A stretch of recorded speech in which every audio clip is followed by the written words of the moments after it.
Okay, so the past couple of weeks we've been talking about the Yetzer. We spent a few weeks ago talking about what the Yetzer is and how it operates. Last week we spoke about 9 or 11 different ways to fight it, to struggle with it. And tonight we're going to be talking about the Talmud's 4 tactics to not only fight and mitigate and minimize and attenuate and limit it, but also to defeat it entirely, that it's no longer a factor in disrupting our spiritual lives. And I want to read this Gemara, which is going to be the guiding Gemara of this discussion in Brachos.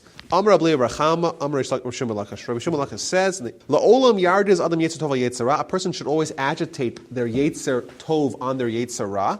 Im nitzcho, if he was successful in defeating it, mutav, great.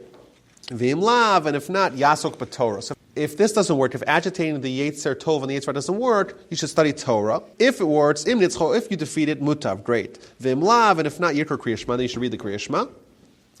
Im nitzcho, if that works to defeat it, great. V'im lav, and if not, yistor lo yom hamisi, you should remind him of the day of death.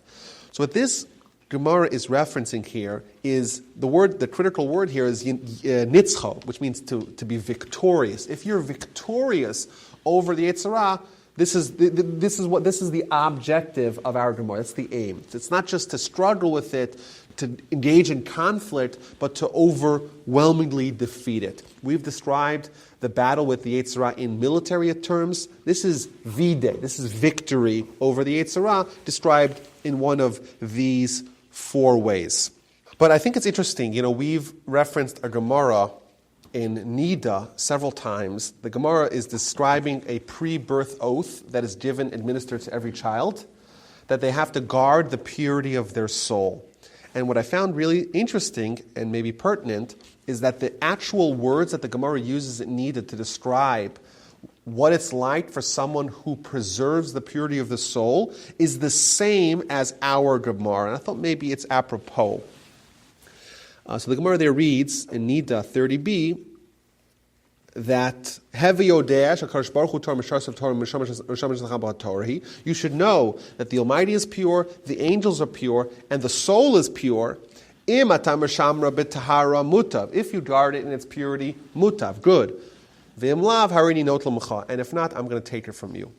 So what's interesting is that the same word that the Gemara uses, mutav, in our Gemara in Brachos, is the same Gemara in Nida that describes guarding the purity of their soul. And I think it's not just overlapping usage of word, but really, as we've demonstrated previously, the reason why our soul can potentially become sullied, and the reason why we have to maintain its purity, we have to work to preserve and guard its purity, is specifically because of the Yetzer.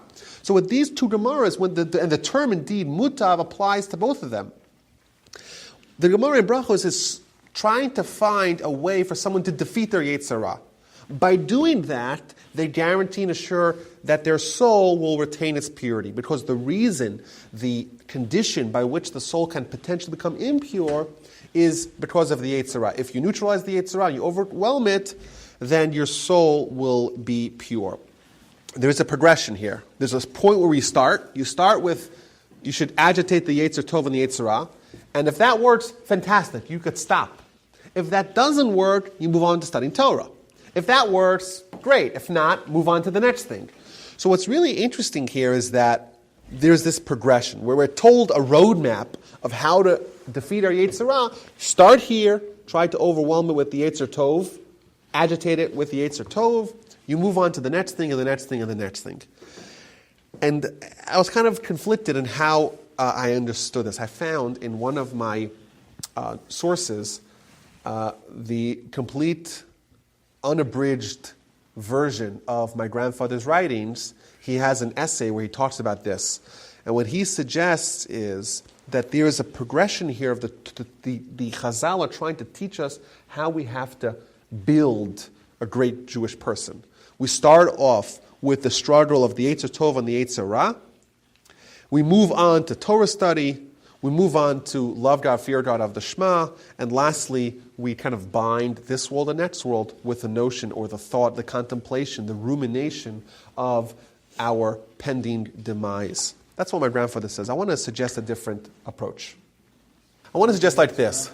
So suppose someone was ill, so they need antibiotics. And in fact, a Gemara that we will hopefully still see tonight describes Torah study as an antidote for the Yetzer. It's almost as if we have an illness, we have a Yetzer, and there's a way to treat it with spiritual antibiotics in Torah. So it's not such a far thing to suggest. And I think, what I've researched is, apparently there's something called broad spectrum antibiotics, which is antibiotics that acts against a whole wide range of disease-causing bacteria. And in contrast to that, there's somewhat of a narrow spectrum antibiotics. And each one of them has their pros and cons. If I have a very narrow spectrum of antibiotics, it's only going to be effective against a small sliver, a small band of bacteria. But if I hit the right bacteria, it's going to totally get rid of it. It's the most effective if it hits right. So it's either entirely effective or not effective at all. Whereas if I have a very broad spectrum antibiotics, it's going to be effective, but it's not going to be entirely effective. And I think what this is suggesting, the progression is as follows. We start off with the most highly targeted and the best kind of antibiotics against our Yetzer. If we succeed in the first one, we got it. We're done. Mutav. You don't have to do anything else. However, to do that, you have to really nail it. You have to. It's harder to be successful in the best gold standard of finding the Yetzer. So then we kind of expand the spectrum and to be more likely to be successful with the next stage, study Torah. If that doesn't work, we expand it further, but its effect is not as complete in defeating the Yetzer. And lastly, the most effective way, which is guaranteed to defeat the Yetzer, at least to a certain extent, is to remind it of the way of death. So what I want to do when we go through these one by one is to understand why we're descending from the best to the worst, so to speak, and why is the first one less likely to be effective than the next one. It means in each level, it's less likely to totally decimate the Yetzer. If we have number one, we don't need to move on. But there's a chance that it won't work. Whereas if we try the last one, it's guaranteed to work. It's a very broad spectrum, but it's not as highly targeted. So that's the kind of the introduction. Okay, so let's look at the first one. La'olam yargiz adam Yetzer tov Yetzer. You should agitate, frustrate the Yetzer Ra, or Yetzer tov on the Yetzer Ra. This seems to me to be what I call the gold standard of defeating the Yetzer Ra. Remember, what's the best way to be victorious in a battle? So, of course, you think you decimate the enemy. If you carpet bomb the enemy, you destroy them, they are no longer a threat. But there's even a better way, where there's no battle. The best way to do it is the no battle, and the best way entirely is where you convert an enemy, an erstwhile enemy, into an ally. When the Talmud is describing here, you take the Yetzer Tov and you propel it against the Yetzer Ra. What this is doing is the Yetzer Tov is influencing the Yetzer Ra, and it's turning the Ra, the evil inclination, into a good inclination. And if you have a good inclination and another good inclination, well, you only have good inclinations and only allies in your war of preservation of your soul, and therefore, well, if you only have allies, then there's no war entirely. And there's no attrition that happens with war. War is painful. If we can avoid the war entirely and have only allies, that's preferable. Now, how do I know that that's even a possibility? I found these two sources. Look at this. This source number 3 here is from the Yerushalmi. Avraham Avinu asa Yetzer hara tov. Avraham Avinu, of course, one of the greatest men that have ever lived. He made his Yetzer Ra, he made his bad inclination into good. He converted it into good. Aval David, but King David, lo haya yachol lamod bo v'hardo b'levavo. King David, he's on a lower level than Abraham. Abraham had a Yetzer Ra. What did he do? He converted it into being a Yetzer Tov as well. He transformed what was bad, what was a threat, into an ally and a friend. King David wasn't as great as Abraham. What he did, he murdered his Yetzer Ra. So what did he end up with? He ended up with a Yetzer Tov and a dead Yetzer Ra. But he didn't have two helpers, so to speak, two forces trying to do good. It's still very good because the Yetzer Ra is not a threat at all. You eliminate the Yetzer Ra, but it's not quite as good as having an additional helper in your battle of achieving goodness. Now, so this is the level, and I want to look at the next Gemara because the next Gemara seems to disagree with this Gemara, but it does give a lot of perspective of what Abraham, and the forefathers were like. So the Gemara says, this is Gemara in Bava Basra, Gemara says, three people in this world tasted Olam Haba. Who were they? Abraham, Isaac, and Jacob. Avram, Yitzchak, Yaakov. D'chsiv bakol mikol kol. That's the first Gemara. Right afterwards says the Gemara, Shlosha lo shalat behen Yetzer Hara. Three did not have the Yetzer Hara did not control. The Yetzer Hara had no control over them. Elohein, who are they? Avram, Yitzchak, and Yaakov. The forefathers, their level of their defeat of the Yetzer Hara, it had no reign, had no control, sovereignty over them. They were indeed in control of the Yetzer Hara, not the other way around. V'yesh omrim af David. And there's some opinions that say also David. D'chsiv v'libi chala b'kirbi. My heart is hollow inside. Says Rashi, Yitzri hara meis b'kirbi. My Yetzer Hara is dead inside me. So what's interesting, these two Gemaras, the Yerushalmi and the Gemara in Baba Basra and Bavli, they're arguing not about the facts of King David. Everyone agrees that King David killed his Yetzer Hara, whereas the forefathers, they achieved something greater than that. The only question is it similar? Is the fact that the Yetzer Hara is eliminated in both cases? In the case of Abraham, Isaac, and Jacob, the Yetzer Hara was converted into good. It was now two good Yetzer Tovs.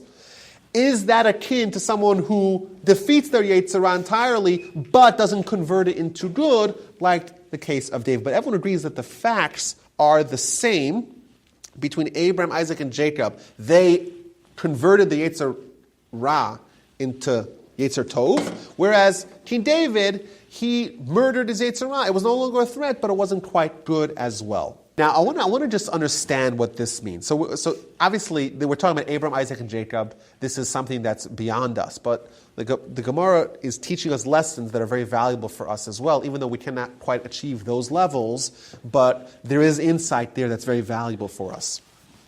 The Midrash tells us that ha'avos hein hamirkava. The avos, the forefathers, they are the chariot of God. Now, what this means precisely, the Rishonim tell us, the Sforno and the Ramban, what they say is like this.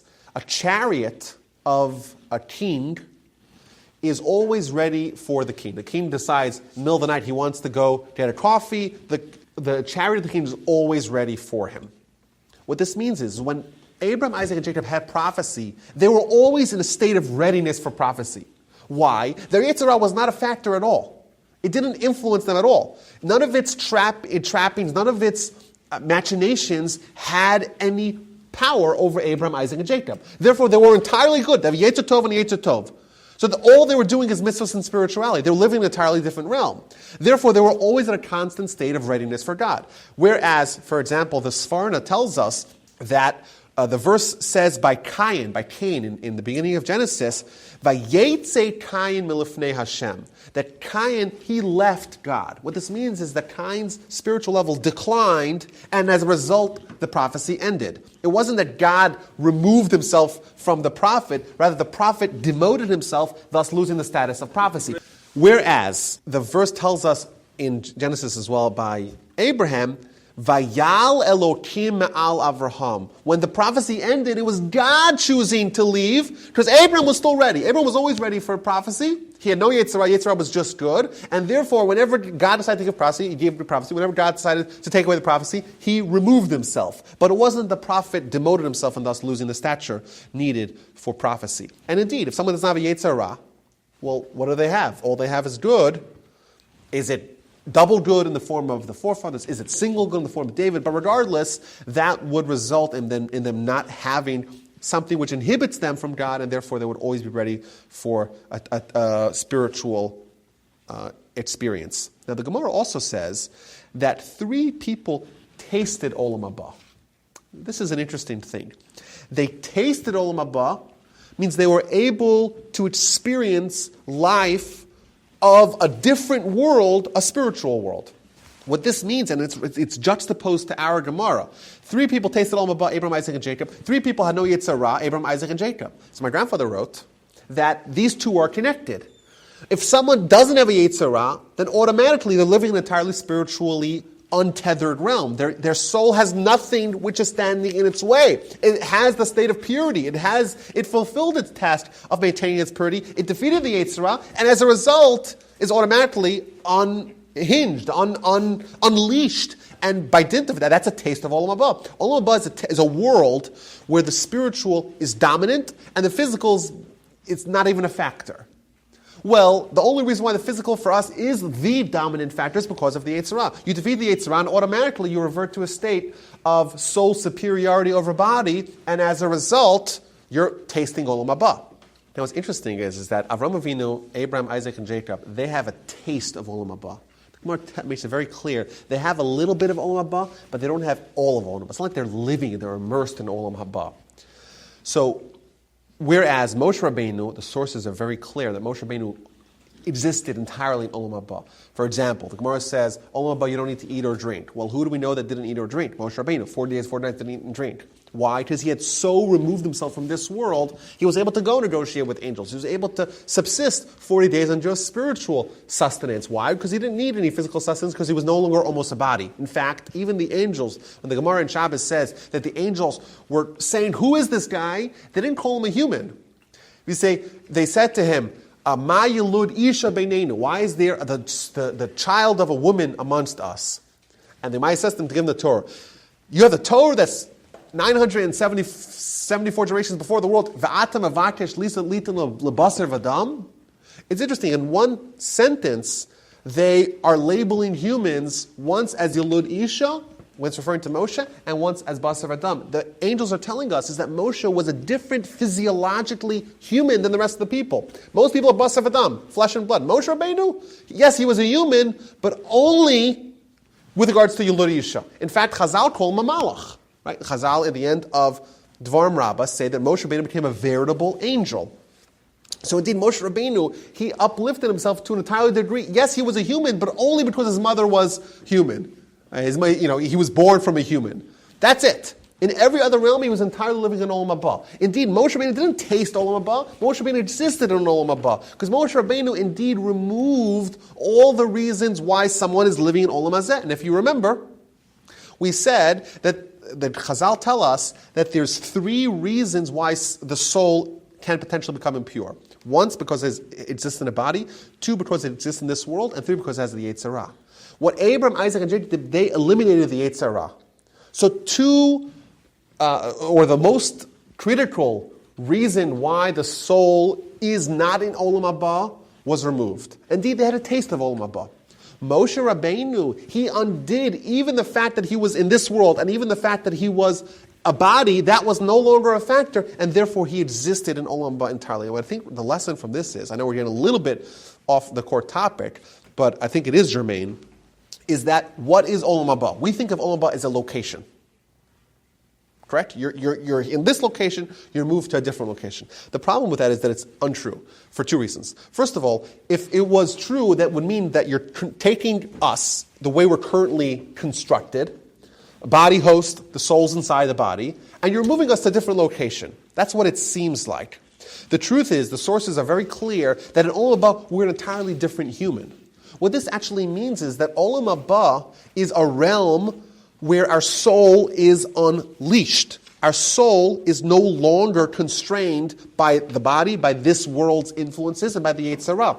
If you can theoretically undo the reasons why our soul can potentially become impure, like Moshe Rabbeinu did, automatically you're in Olam Haba, because your soul is unchained. Moshe Rabbeinu, he indeed did not taste Olam Haba. He existed in Olam Haba because his soul entirely was untethered, not only just the fact that his Yetzer Ra was removed from him. I want to show you some proof from this.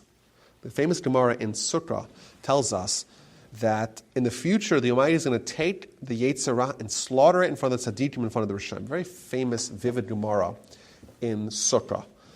What this means is that La'asid Lava, which means in the future, on the doorsteps of Olam Haba, we're all going to be brought to Olam Haba. Well, how do we get to Olam Haba? If you want to know, how do you get to Olam Haba? The Gemara is telling us, you slaughter the Yetzer Ra. By doing that, you're already becoming like Abraham, Isaac, and Jacob to taste Olam Haba. You haven't moved. Abraham, before he destroyed his Yetzer Ra, and after he destroyed his, he was in the same world, but internally, the makeup of who he is exposed his soul to a degree that it was set free, so to speak, and therefore it had a taste of Olam Haba. Moshe Rabbeinu's soul was set free entirely, and therefore it was in Olam Haba. Pretty remarkable. And this is what the Gemara is describing here. How do we become like Abraham, Isaac, and Jacob? By agitating our Yetzer Ra with our Yetzer Tov. Now, I think what this means is like this. We're using our Yetzer Tov to convert our Yetzer Ra. I think that the way this actually works is by agitating, like we have in this week's parsha, right? Al tir gezu baderach, which means don't fight, don't struggle. When Joseph tells his brothers going back after he reveals himself, he tells them, don't fight along the way. Al tir gezu baderach. What this is telling us is that there's the Yetzer Tov and the Yetzer Ra. You have to fight with the Yetzer Tov on top of the Yetzer Ra. It's the struggle. Tirdazu means the struggle. But what this means is, take the entirety of the Yetzer Tov, the entirety of the Yetzer Ra, and in every area, fight. And if you're successful in fighting in every single area, slowly you're converting the Yetzer Ra into Yetzer Tov. So what this is describing is not just one magic solution to convert Yetzer Ra into Yetzer Tov. What it's describing is a struggle, tirdazu, to fight in all the ways outlined by Chazal over the Yetzer Tov over the Yetzer Ra, and slowly convert it bit by bit. Every time you resist the Yetzer Ra, you are weakening its rawness, its badness, and converting it to slightly good. If you do that entirely, you'll eventually become like Abraham, Isaac, and Jacob. But of course, we can't maybe do it entirely, but to whatever degree we do it, we're slowly converting our Yetzer Ra into a Yetzer Tov. But practically, what does that mean? Practically, what is the Gemara advising a simple person who's trying to overcome his Yetzer Hara? So the Rashi tells us there. Yeah. Rashi, not quite there, Rashi elsewhere in Sanhedrin tells us that what this means is the Yetzer Hara tells you to do a sin, go do a mitzvah instead. Which means it's almost using its power, that it's kind of thrusting you to do something, which is a sin. It's saying overcome it and actually take that energy and redirect it into a mitzvah. My grandfather in Ali Shur and in this speech, he invoked Rabbi Tzadok. Rabbi Tzadok famously said that a person sometimes gets very dejected when they find their Yetzer Ra is so overwhelmingly powerful in whatever area of life. And Rabbi Tzadok says that should be an instance of drawing inspiration. Why? Because specifically in the area where the Yetzer Ra is strongest, that is the place where you're destined to achieve your greatness. Thus, and how do you do that? By redirecting it. The Yetzer Ra wants you to sin, do a specific mitzvah, and thus, in a weird way, the Yetzer Ra is what's going to propel you toward your greatness. I suggested previously here that another way to look at this yirduzu, to frustrate it, is to force its hand. So, for example, if I made a little pact with myself, if I said, okay, I'm going to give charity if the Texans win the football game, right? Suppose, people say that. If the Texans win, I'll give charity, right? What they're in fact doing is they're causing both their Yetzer Tov and their Yetzer Ra to want to give charity. Why? Yetzer Ra wants you to be involved in football. Yetzer Tov wants you to do mitzvos. How do you make them overlap, that they both want you to give charity? You link what the Yetzer Ra wants with what the Yetzer Tov wants. I'll give charity if the Texans win the game, and now every one of them is rooting to give charity. And you're kind of you're agitating your Yetzer Ra by causing it to desire to give charity. Rabbi Yisrael Salanter famously said that the Yetzer Tov is someone's intellect. Yetzer Tov is there's a paucity of Gemaras describing what the Yetzer Tov is. There's 100 Gemaras talking about the Yetzer Ra, very few Gemaras talking about the Yetzer Tov. So Rabbi Yisrael Salanter famously in a letter, he has a whole question, what is the Yetzer Tov? And he says either it's the Seichel, the intellect, or it's the Neshama. But if we say it's the Seichel, it's the intellect, what this also means is that you're using your intellect to struggle and battle with the Yetzer Ra. The reason why I said this idea of charity, because the Gemara does say, a famous Gemara in Baba Basra, that says that someone says, "Sela zul tzedakah al manas sheyicheh b'ni." If someone, what the Gemara is describing, someone pledges to give charity, provided that they get some sort of kickback in the form of their child being healthy and secure. And the Gemara says, "I raise a tzaddik gomer. Behold, this is a completely righteous person." And the question is, wait a minute. If someone is saying, "I want a kickback from the charity," that's good. You're still giving charity, but isn't it better to give charity with no strings attached? That would be even greater. So why is the Gemara saying this is a tzaddik gomer? But according to our understanding, or one of our understanding of this Gemara, what this guy is actually doing, he's accomplishing not only charity, but also overcoming the Yetzer Ra, because he is kind of using this tactic to force the Yetzer Ra to also want to give charity, and thus to become a tzaddik. What's a tzaddik? Someone who defeats the Yetzer Ra. And thus, his ultimate goal is fighting the Yetzer Ra. The means that he does it is by kind of handcuffing his Yetzer Ra and forcing him to sign on to a mitzvah and to become good. And thus, even if the kid dies, it's not really what he wants. What he really wants is to defeat the Yetzer Ra, and that's why he's a tzaddik gomer. But this, I think, is interesting. Like, if someone does this, first of all, what does this demonstrate? It demonstrates that they are taking this seriously. They recognize that they have headwinds in their pursuit of greatness. They understand what's kind of ticking them and how it's operating and how to try to navigate it for them. That's someone who's a tzaddik. However you precisely want to understand this. Now, I think it makes a lot of sense why the Gemara says that this may not work entirely. Im nitzcho, if you successfully win, great. If not, you should study Torah. What this means is that it might not work, and it makes sense why it might not work. Because for someone to do this, they have to convert their Yetzer Tov, Yetzer Ra, entirely into good, and that's something which is a tall task. If someone could do that, that's the best thing, that's the gold standard. But it might not necessarily work, so let's move on to the next best option, which is Torah study. Now, why would Torah study be the next best option? Why would it not be the next best option? So I want to skip a little bit here. Famous Gemara in Kiddushin. The Gemara says V'samtem, which is place the words of Torah. The Gemara tries to understand this by saying Sam Tam, which means it's a perfect antidote, perfect medicine. Nim Shla Torah Kasamachayim. Torah is compared to an elixir of life, and it gives this mashal, it gives this story, this example. A man hits his son with a tremendous wound. Good parenting. And placed a bandage on top of the wound. And he tells him, "My son, so long as this bandage is on top of your wound, you can eat what you want, you can drink what you want, you could take hot baths, cold baths, you don't have to worry about anything. But if you take off the bandage, you're going to have boils. Your wound's going to be inflamed." So too says the Almighty to the Jewish people. B'ni, Banai, my children, Barasi Yetzer, I created the Yetzer Ra, i.e. the wound. Barasi lo Torah, I created the Torah as an antidote or a spice. We'll see that in a little bit. If you study Torah, you don't have to worry about it. So this is an interesting example here. The father strikes the son, makes a wound, but puts a bandage on top of the wound. The Almighty gives us a wound, which is the Yetzer Ra, but puts the bandage on top of the wound, which is the Torah. Provided we have the Torah, the wound is not a problem. But if you take off the Torah, the wound is a problem. So what's interesting, we started off, the gold standard is someone who converts the Yetzer Ra into good. There's no wound at all. All you have is a Yetzer Tov and a Yetzer Tov. Or even in the case of David, you have a dead Yetzer Ra. It's not at all a factor. Torah is great. It's a complete antidote to the Yetzer Ra, but the wound is still there, and it can potentially get inflamed if you remove the Torah.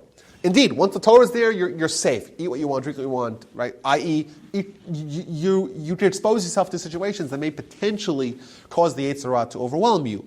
But provided you have Torah, you have protection. You remove the Torah, the protection's gone, and the Yetzer Ra will roar back with ferociousness.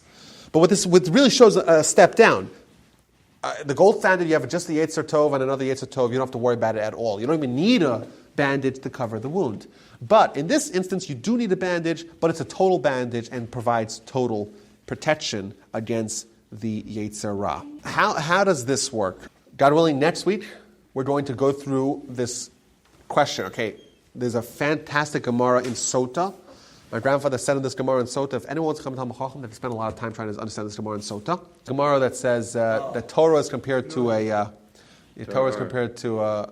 light, whereas a mitzvah is compared to a candle. Someone's walking in the middle of the night, the darkness, they have a candle, they have a little bit of illumination, they still have potential pitfalls. And if they have morning, then they're saved, etc. And the Gemara compares that to Torah and how Torah actually helps us fend off the Yetzer Ra. But either way, we at least have a kind of we dipped our toe into this Gemara. We see the gold standard of fighting the Yetzer Ra, which is to turn it into good. If you do that, great. You don't have to do anything else. Otherwise, you have to do Torah. Torah again provides complete protection against the Yetzer Ra, but it doesn't eliminate the threat. It neutralizes the threat. It kind of harnesses the threat. It tethers the threat. It removes the threat temporarily, but the threat is still there, but still provides complete protection. And how that works is really, really interesting.